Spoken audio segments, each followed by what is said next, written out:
오늘은 전도서 33번째 시간으로 지혜를 따르는 삶이라는 제목으로 함께 은혜를 나누고자 합니다. 사람이 성장하는 과정이나 수준이 평생 지속된다면 어떨까라는 생각을 해보았습니다. 순서대로 태어나서 10살, 20살, 30살, 40살, 50살, 60살, 그리고 이후에도 100살까지 지속적으로 성장하고 발전할 수 있다면 아마도 세상 가운데 연세가 가장 많으신 분이 지혜로운 사람 현자가 되지 않을까 생각을 했습니다. 하지만 우리가 모두 알다시피 사람은 일정한 수준에 이르면 성장하는 것이 아니라 퇴보하게 되는 것이지요. 그래서 어려서는 철 좀 들어라 라고 말하는 것이고, 그 시절을 지나면 이제 철이 들었네 라고 말을 합니다. 그리고 그 시기가 지나고 나면 다시 어린아이로 점점 돌아가는 것 같습니다. 그래서 인생은 어린아이로 태어나서 결국 어린아이처럼 가는 것이 우리의 인생이 아닐까 생각을 해보았습니다. 빈손으로 와서 빈손으로 가는 인생이고, 벌거숭이로 와서 벌거숭이처럼 아무것도 갖지 못하고 가는 것이 우리의 인생이라는 것입니다. 그리고 지혜로운 사람은 이런 인생의 이치를 깊게 깨닫고 미리 준비하는 그런 사람이 아닐까 생각을 합니다. 오늘 말씀은 삶에 대한 회한으로 가득 찬 이 전도자의 음성으로 시작을 합니다. 전도자는 지혜 있는 사람이 되려고 노력을 했지만 돌이켜 생각해 보니 지혜자가 되기는커녕 지혜로부터 멀리 떨어져 있는, 멀리 벗어나 있는 자신의 모습을 보았고, 그 모든 인생살이가 참으로 허망하다라는 탄식으로 오늘 말씀을 시작하고 있습니다. 우리 23절과 24절의 말씀을 함께 한 목소리로 읽어보겠습니다. 내가 이 모든 것을 지혜로 시험하며 스스로 이르기를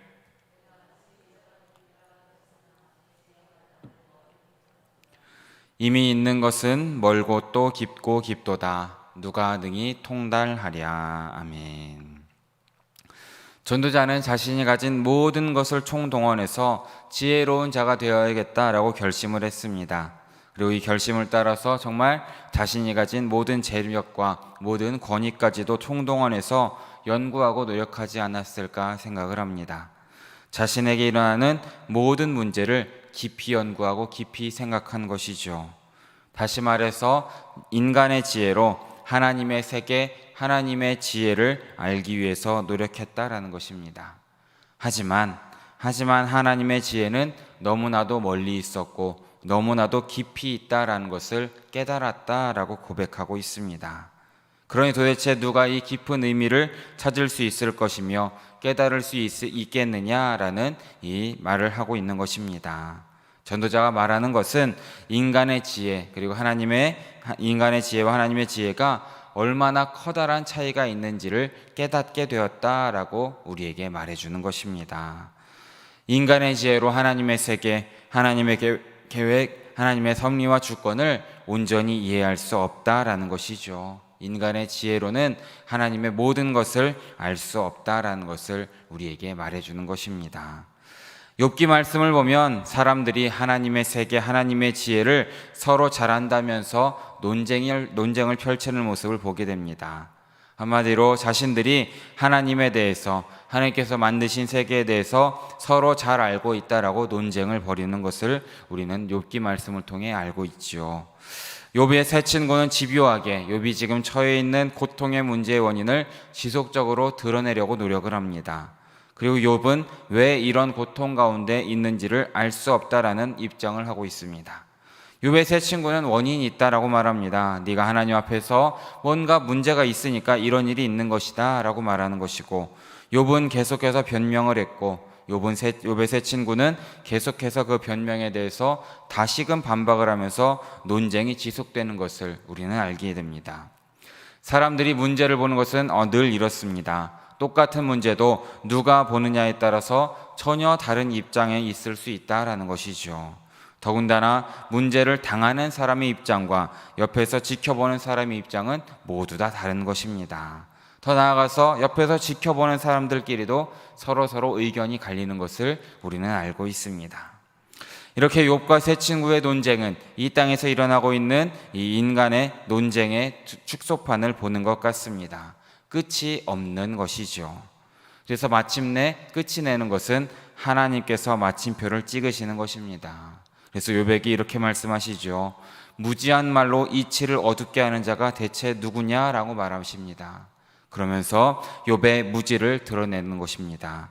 하나님께서 자연 세계의 수많은 것들을 예로 드시면서 이것을 알 수 있는 지혜가 너에게 있느냐라고 물어보시죠. 어느 것 하나 사람의 손길로 된 것은 하나도 없다라는 것을 하나님께서 친히 말씀해 주십니다. 그래서 하나님의 질문에 욥은 한마디도 대답을 하지 못하는 것을 우리는 알게 됩니다. 그래서 욥은 무릎을 꿇게 되죠. 자연의 질서와 또 창조하신 하나님 앞에서 자신이 얼마나 무지한 존재인지를 고백하는 것입니다. 하나님, 제가 무슨 말을 하겠습니까? 제가 그저 입을 가릴 뿐입니다 라고 고백을 하는 것입니다. 이렇듯 인간의 이성과 하나님의 지혜 사이에는 얼마나 큰 차이가 있는지를 우리는 이 욥기 말씀을 통해서 우리는 알게 되는 것입니다. 또한 사도 바울도 그것을 깨닫고 이렇게 고백을 합니다. 로마서 11장 33절에서 35절까지의 말씀을 우리 함께 읽어보겠습니다. 깊도다 하나님의 지혜와 지식의 풍성함이여 그의 판단은 헤아리지 못할 것이며 그의 길은 찾지 못할 것이로다. 누가 주의 마음을 알았느냐? 누가 그의 모사가 되었느냐? 누가 주께 먼저 드려서 갚으심을 받겠느냐? 아멘. 사도 바울은 이 로마서 11장 말씀을 통해서 하나님께서 우리를 구원하시기 위해서 계획하신 그 모든 구원의 계획은 도저히 측량하기가 힘들다. 너무도 깊고 깊은 하나님의 지혜와 지식으로 된 것은 인간의 지식으로는 깨닫기가 어렵다라는 것을 깨닫고 이렇게 말하고 있는 것입니다. 사람이 어찌 이런 모든 것을 다 이해할 수 있겠느냐라는 것이죠. 결국 그 어떤 인간적인 방법, 노력도 아니라 오롯이 하나님의 계획과 섭리와 방법을 통해서 구원의 역사가 이루어진다는 것을 사도 바울은 깨달았고 그 모든 것을 우리에게도 알려주고 있다라는 것입니다. 이스라엘 백성을 선택하신 것에서부터 시작하셔서 결국 온 인류를 구원하기 위해서 예수 그리스도를 보내셨고 죽게 하신 그 놀라운 구원의 경륜, 그리고 작게는 한 사람 한 사람을 구원하기 위한 하나님의 그 구원의 경륜은 정말 놀랍고 놀라울 뿐이다 라는 것을 우리에게 말해주고 있는 것입니다. 하지만 그럼에도 불구하고 우리는 아주 조그만 지혜로도 우리는 교만할 때가 너무나 많습니다. 모든 것을 아는 듯이 말하고 행동할 때도 너무나 많은 것이죠. 인간 세계가 하나님 없이도 정말 유토피아가 될 수 있다는 것으로 여길 때가 많고, 우리 한 사람 한 사람이 나의 지성을 너무 신뢰해서 하나님의 도움 없이도 잘 살 수 있다라고 교만하게 말하고 행동할 때가 너무도 많은 것을 우리는 늘 명심해야 된다라는 것입니다. 그러기에 우리는 베드로전서 5장 말씀에서 말씀하신 것처럼 하나님의 손 아래에서 겸손함으로 살아가시는 우리 모두 되시길 진심으로 바라겠습니다. 조금 아는 것, 조금 가진 것을 통해서 모든 것을 아는 것처럼, 모든 것을 가진 것처럼 교만하게 행동해서는 안 된다는 것이죠. 인간의 이성에서 비롯된 지혜와 하나님의 지혜 사이에는 정말 커다란 차이가 있다는 것을 기억하시면서 언제나 하나님 지혜 앞에 겸손히 낮추시는, 온전히 하나님을 경외하시는 우리 모두 되시길 진심으로 바라겠습니다. 이어지는 25절과 26절의 말씀도 함께 읽어보기 원합니다. 함께 읽습니다. 내가 돌이켜 전심으로 지혜와 명철을 살피고 연구하여 악한 것이 얼마나 어리석은 것이요 어리석은 것이 얼마나 미친 것인 줄을 알고자 하였더니, 마음은 올무와 금을 같고 손은 포승 같은 여인은 사망보다 더 쓰다는 사실을 내가 알아내었도다. 그러므로 하나님을 기쁘게 하는 자는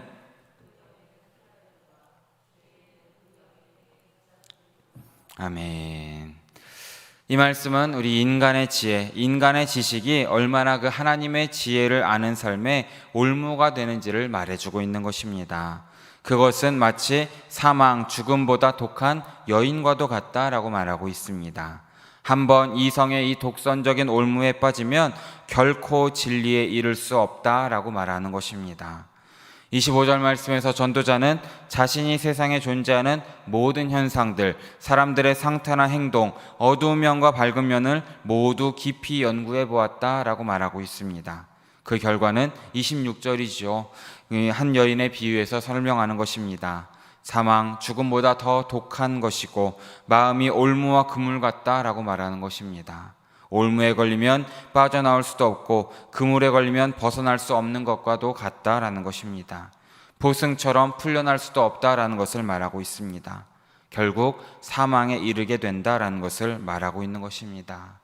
악한 여자가 한 남자를 유혹해서 꼼짝 못하게 올가매고 모든 것을 빼앗고 죽음으로 내모는 것과 같다라고 인간의 지혜를 이렇게 말하고 있는 것입니다. 그래서 이 여인은 사망보다도 독한 여자다라고 말하고 있는 것이죠. 우리가 이 말씀을 묵상하다 보면 삼손의 이야기를 떠올릴 수 있는 것입니다. 삼손 다 아시다시피 하나님의 사람이고 나실인이고 하나님의 용사였습니다. 하나님은 그에게 엄청난 힘을 주셨습니다. 하지만 삼손에게는 커다란 약점이 있었는데 이방 여인을 사랑했다라는 것이죠. 사사기를 읽어보면 삼손이 들릴라에게 빠지기 전에는 삼손이 힘을 쓸 때마다 하나님의 영이 임했다라는 말씀이 있습니다. 하지만 삼손이 들릴라에게 빠진 이후에는 단 한 번도 하나님의 영이 삼손에게 내리지 않았다라는 것을 우리는 말씀을 통해 찾게 되는 것입니다. 삼손이 들릴라에게 빠지면서 하나님의 사람이 되는 그 길에서 벗어나 있었다라는 것입니다. 그래서 본문 26절의 후반절이 그것을 말하고 있는 것입니다. 그러므로 하나님을 기쁘게 하는 자는 그 여인을 피하려니와 죄인은 그 여인에게 붙잡히리로다 라고 말씀하고 있는 것입니다. 하지만 사랑하는 여러분, 이 이야기는 비단 삼손의 이야기만은 아닐 것입니다. 전도자만의 고백도 아닐 것이죠. 사실 이 모든 고백은 우리 모두의 이야기도 될 수 있다는 것을 우리는 늘 기억해야 되는 것입니다. 우리도 하늘에 매이는 것보다는 땅에 매이는 것을 더 좋아할 때가 있습니다. 유혹과 욕심과 쾌락에 매이기를 좋아한다라는 것입니다. 이것들은 너무나 쉽기 때문입니다. 서 있는 것보다 앉아 있는 것이 편한 것이고, 앉아 있는 것보다는 누워 있는 것이 더 편한 것이고, 누워 있는 것보다는 잠자는 것이 더 편하다라는 것입니다. 편하고 쉬운 것만 찾다 보면 사람은 마침내 죽음의 자리에 눕고야 만다라는 것을 우리는 늘 기억해야 되는 것이죠. 그러기에 사랑하는 여러분, 산다는 것은, 이 모든 것에서 벗어나서 하나님 안에서 살아가는 것은 조금 불편할지라도 누워있지 않고 서 있어야 한다는 것을 믿으시기 바랍니다. 신앙을 따르는 것은 불편할 수 있습니다. 진리를 따르는 것도 쉽지 않을 수 있습니다. 하지만 우리가 하나님 안에서 사는 길은 불편할지라도 신앙을 따라 살아야 한다는 것을 깨달으시길 바랍니다. 진리를 따라서 하나님을 기쁘시게 하는 우리 사랑하는 성도들 모두 되시길 진심으로 바라겠습니다. 우리 27절과 28절의 말씀도 함께 읽어보려 합니다. 함께 읽습니다.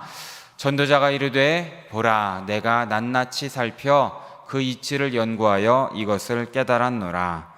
내 마음이 계속 찾아보았으나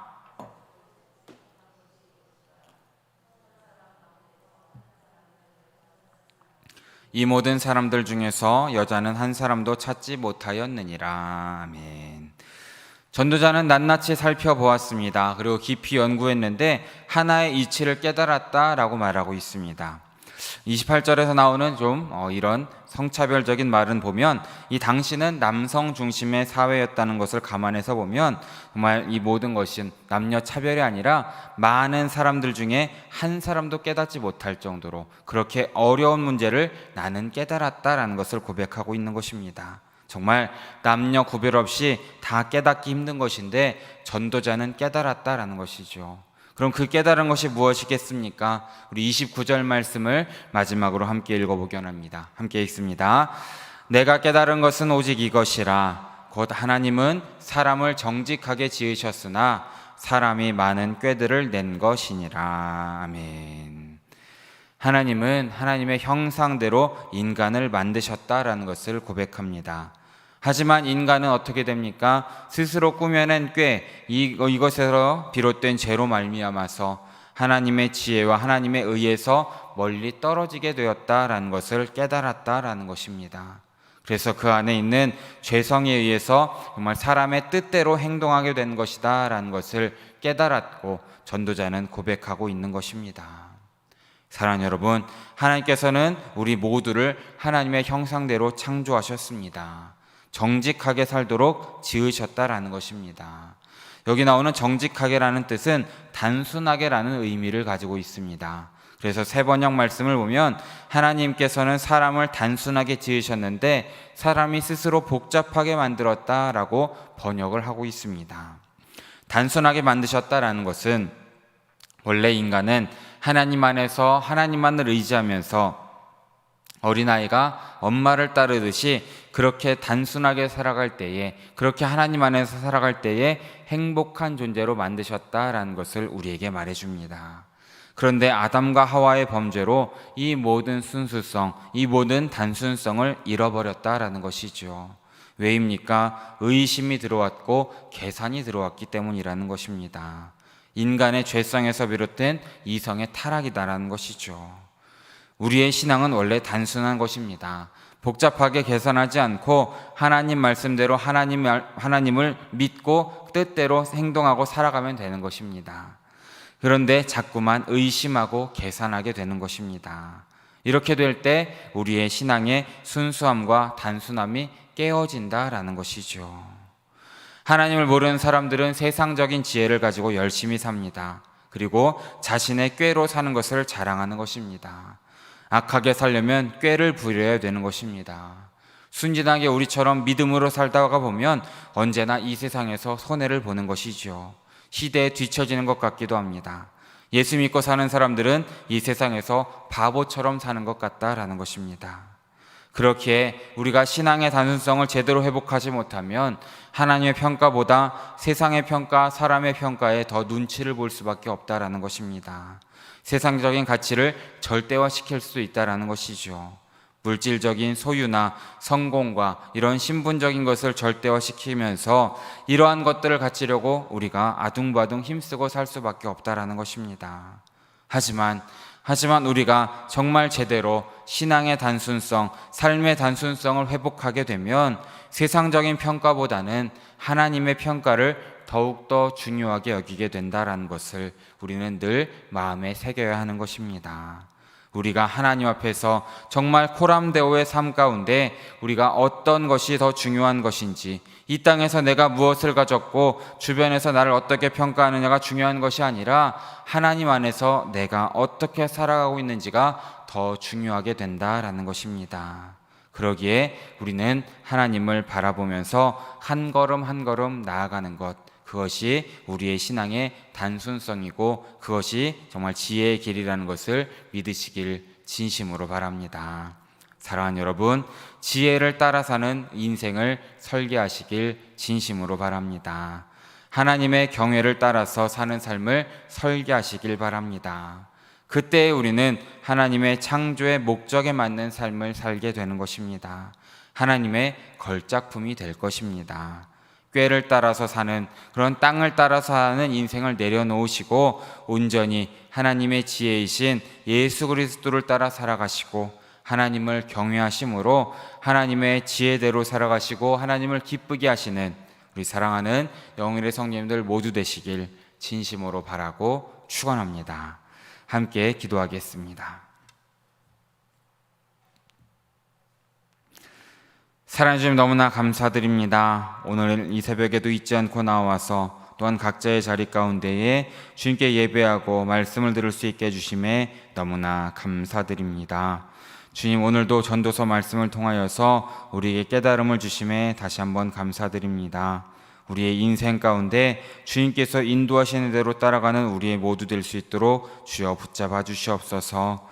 세상의 사람들처럼 세상의 가치를 따라 살아가는 것이 아니라 온전히 주님의 지혜를 바라보면서 주님을 경외하며 살아가는 우리 모두 될 수 있도록 인도하여 주시옵소서. 그러므로 하나님을 기쁘게 할 수 있는 우리의 삶이 될 수 있도록 주님께서 붙잡아 주시고 온전히 믿음 위에 말씀 위에 굳게 서는 우리의 삶이 될 수 있도록 주님께서 인도하시고 지켜 주시옵소서. 모든 말씀 언제나 함께 하시는 예수 그리스도 이름으로 기도드립니다. 아멘.